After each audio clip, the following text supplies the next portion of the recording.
Welcome to True Crime 101 with Murder Friends. Three friends from three different countries who talk about murder. My name's Anna, and I'm American. I'm Alana, and I'm Canadian. My name's Hannah, and I'm British. In addition to our longer episodes, True Crime 101 talks you through key true crime cases and theories. So, guys, today, well, last week we know it was pretty heavy last week, wasn't it? So, I thought this week we would go with something just a little bit more sort of lighthearted, so that after the heaviness of last week. So this week we are going to cover Florida Man. Florida Man! Okay, so all of my info I've got from Wikipedia. There's like a little thing on it and lots of news articles. And what I'm going to do is I'm going to post all of them. They're going to be on our blog, so just refer to that and it will see where I've got all my information is from there. So I would like to say, so no one gets offended, I did live in Florida for 8 years, so I feel like I am legally allowed to do this, to poke fun at it. So Florida Man is an internet meme which started back in 2013. Florida Man is taken from multiple unrelated news articles describing various actual people who hail from or live in Florida. Internet users typically submit links to news stories and articles about unusual or strange crimes or events occurring in Florida, particularly those where Florida Man is mentioned in the headline and has been wreaking havoc. The meme calls attention to Florida's notoriety for strange and unusual events. And because it's become this sort of joke, because you see these headlines and it's Florida Man, and it's just different odd crimes that he's gotten up to. The Miami New Times did a little story on it, and they noted that the Freedom of Information Act laws in Florida make it really easy for journalists to obtain information about arrests, so they can essentially just call up and get the police report. And that's why you have such crazy shit happens everywhere, but I think particularly it's easy to find out about it in Florida because they can just call up and they can find out about it, and it's much easier. Is it called like the Sunshine Law or something? Yeah. It's something like that. It's something like that. Do you know what? Yeah. I saw it and then I didn't write it down. I remember reading about it, but I didn't want to then go on a tangent on that law, so I was kind of like, okay, I was trying to pull myself back. Basically, if you're any sort of person that's on the internet at any sort of time, you will have heard about Florida Man. So what I thought I would do today, really, because there's not like I can explain what it is, but I don't think you're going to find the true... really what it's about unless I really dive into some good Florida Man crimes. Okay? I'm so excited. I know. I'm literally jiggling around. All right. So the first one, and like I said, there are a lot of them. They're all from news articles, and they will all be attributed in our blog, so our website. So if you just head over to murderfriends.com, you can see exactly where I've gotten the info from and the headline. And also, let me just tell you this little gem that I found. There is literally a website called floridaman.com. So, Oh my goodness. if you ever are just feeling a bit, crap, or one day, just go and look on it because you can't help but just smile.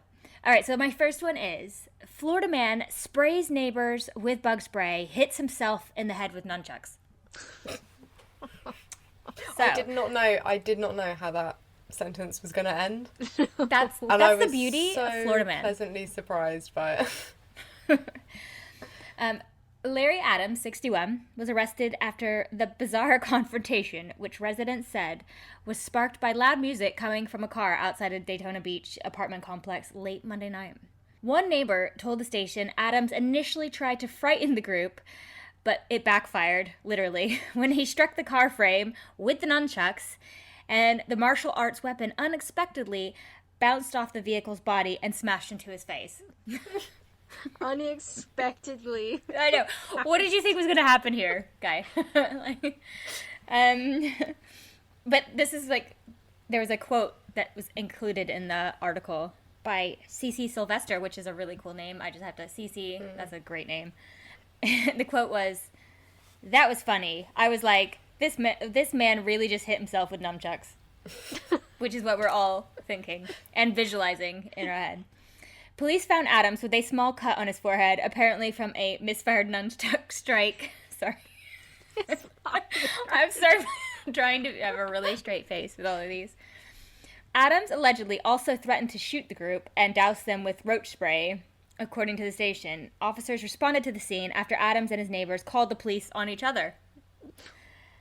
So when cops arrived, they noted Adam had a cut on his forehead, and subsequent check of his home revealed a nunchuck, an empty can of roach spray, and a box containing a loaded semi-automatic handgun magazine. Jesus Christ. Okay, that's where it gets scary. That's when it gets scary. I'm glad that he didn't go, let's go shoot.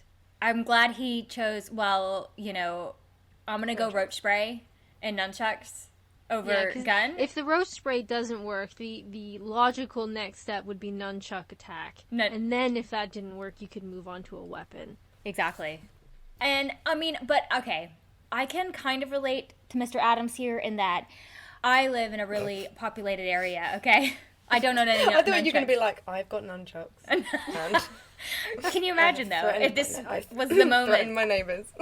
Can you imagine, though, if this is the moment I chose to, reveal to you guys that I was, trained in nunchucks? No, but I live in a really populated area that's loud. And I get... Because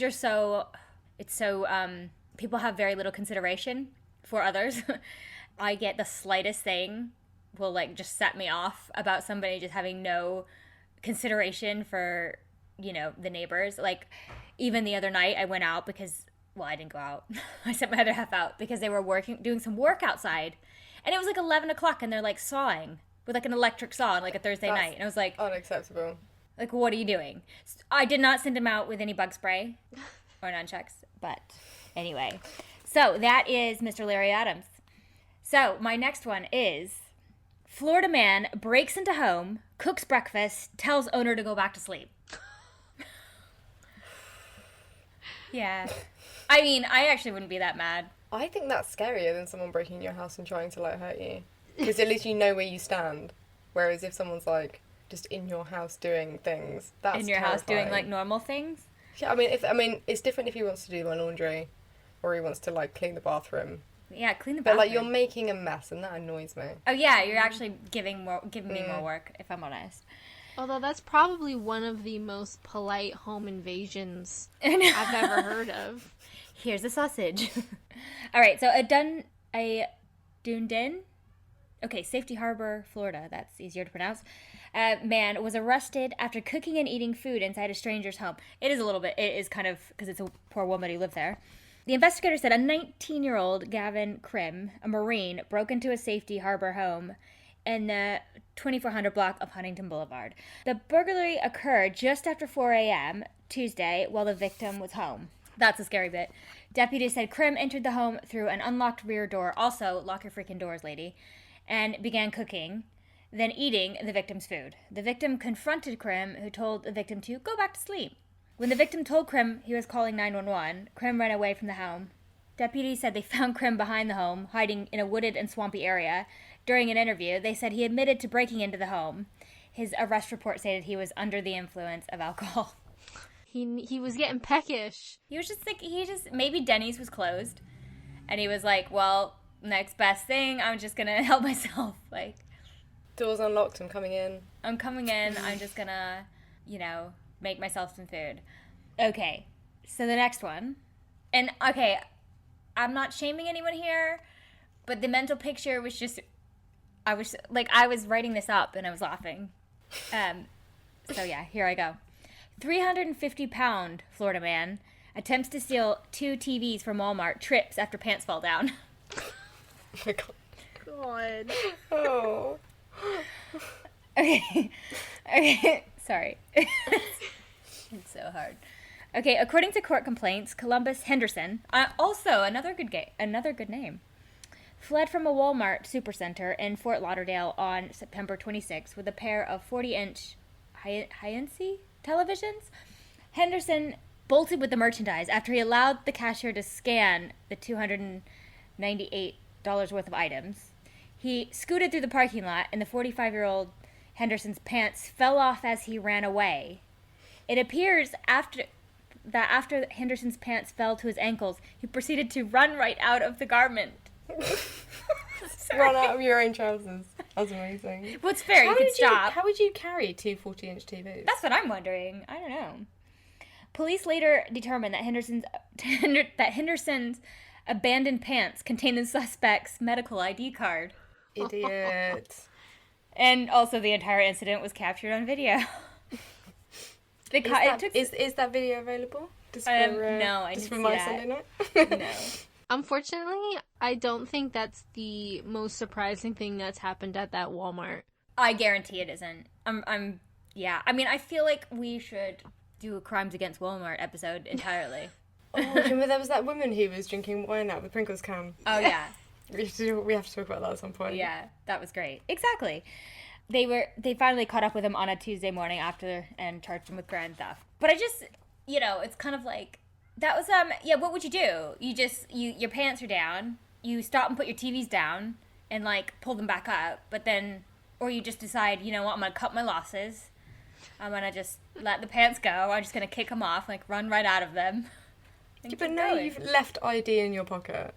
Exactly. Now your ID's there, and yeah. So I was really just hoping he was wearing like some boxers. Fingers crossed, guys. Fingers crossed. Oh no! Didn't even think of that. All right. So my next one involves an animal, and it's pretty horrible. But then don't worry, it's okay. Florida man tries to shoot puppy. Puppy shoots him instead. Good boy. He's a good boy. Jerry Allen Bradford, 37, is being treated at the hospital for a gunshot wound to his wrist. Bradford said he decided to shoot the 3-month-old German Shepherd mixed dogs in the head because he couldn't find them a home, according to the sheriff's office, which is horrific. On Monday, Bradford was holding 2 puppies, one in his arms and the other in his left hand, when the dog in his hand wiggled out and put its paw on the trigger of the .38 caliber revolver. The gun then discharged. Good. Serves you right. But I'm like, first of all, I don't know. First of all, I was just like, karma's a bitch. Second exactly. Of all, thank you. I'll take the puppies. That's fine. I'll like, send you my address. It's no worries. I know, but I just thought it was the best story of it's so awful what he was going to do. And then, yeah, the puppies took the matters into their own hands. They were like, not paws. Today, motherfucker. Into their own paws. Sorry. Oh, I missed it. A good opportunity there. Now, I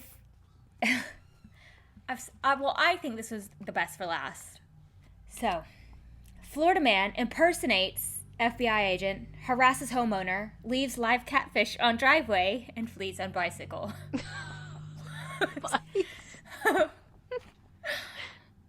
Okay. A Florida man was arrested after impersonating an FBI agent, questioning a homeowner, and leaving multiple live catfish on her land before escaping on a bicycle.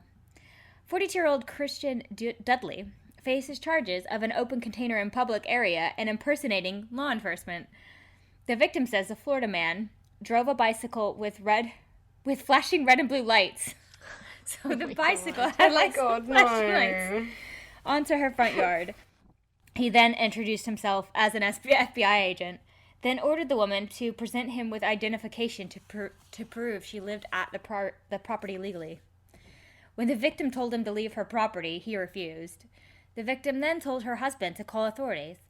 The Florida man then took off on his bicycle, but before leaving, he dropped multiple live catfish in the driveway for, in parentheses, an unknown reason. Why would you just have those? Where are you keeping them? Where are they coming from? Pocket? Do you put them in your pocket? Catfish. I don't. But why? Why? What happened? Can I? You know what I want to know? You know what I want them to investigate? What happened in the 3 hours before this event? How did he end up with live catfish in his pocket? And multiple. Where did he get this bicycle with flashing light impersonating an FBI agent? He was fixing on his red and blue lights onto his bike, and they attracted the catfish. So he picked them up, put them in his pocket. As you do. Might need this for later. You know. Well, maybe he wanted a snack, and he was just like, it's like, you know, when you play like video games and when you like first start a new character and you just pick up everything because you might need it in the future, and then you're just left with a load of like crap. Absolutely. Yeah, maybe it's like that. Yeah, so obviously they did catch up with him later on, and he was intoxicated. And I just like a little disclaimer here. A lot of these stories, they're under the influence of alcohol, and I'm in no way poking fun at people with any sort of issue, but we have to have a laugh of when maybe you've had a little too much to drink and taken it too far. I also think my parents and I spend a lot of time in Florida because they have a property down there. And I honestly believe that the humidity down there messes with your mind after a while. Like, of course, everybody seems also to be wasted. All the Florida men on these articles seem to be wasted. But I do think there's something about the humidity in Florida that turns people. Absolutely. Well, again, I said I live there, and it is, you get summer in Florida, especially like down in Miami. Oh my goodness. You can't really escape it. It's pretty brutal. It's pretty awful. You just are sitting and you're sweating. It's not very nice. And actually, there are actual, like, you see that where they'll keep, places really cold, like hospitals, or not necessarily hospitals, but places where you have a lot of people. They, on purpose, they keep them really cold because it's like a proven thing with the heat can make people a lot more agitated. You'll see that like in the summer with crimes and stuff like that. You'll get that for sure. So that, I'm sure that takes, that plays into it. I know there was a thing recently, and it was the Florida Man Challenge. Have you heard of it? No. How did I miss this? So you would Google your birthday, and then you'd put Florida Man afterwards. Yes. And then you'd hit. Do you know when you Google things, you can hit like the news tab. Once you've searched something, there's like a news tab, and then you'd click that, and then it would bring up the Florida Man news story that happened on your birthday. Nice. So I would really, really like it if listeners did that and then told us. Please do. Told us their Florida Man story, because I think that would be absolutely great. Send it in and we'll share some of them. That would be brilliant if you just send through your birthday and what comes up for your Florida Man. And just Google it. It's fantastic. Google it. It's a good one. Mine was so funny, and I can't remember what it was, but it was great. So we should post ours on Instagram. Yeah. We will. Yeah, we'll look up ours and we will share them. That would be really good. Well, I think that is all we have for Florida Man today. If you want to get in touch with us, you can by email, murderfriendspod@gmail.com, Instagram, murderfriendspod, Twitter, murderfriendspd, or always check out our website, murderfriends.com, and we always do post a lot of our sources, as well as we have a blog where we will share a little bit more information, what we've talked about today, and there will be a posting for every episode. So check that out if you have a minute. And we will see you next time. Bye.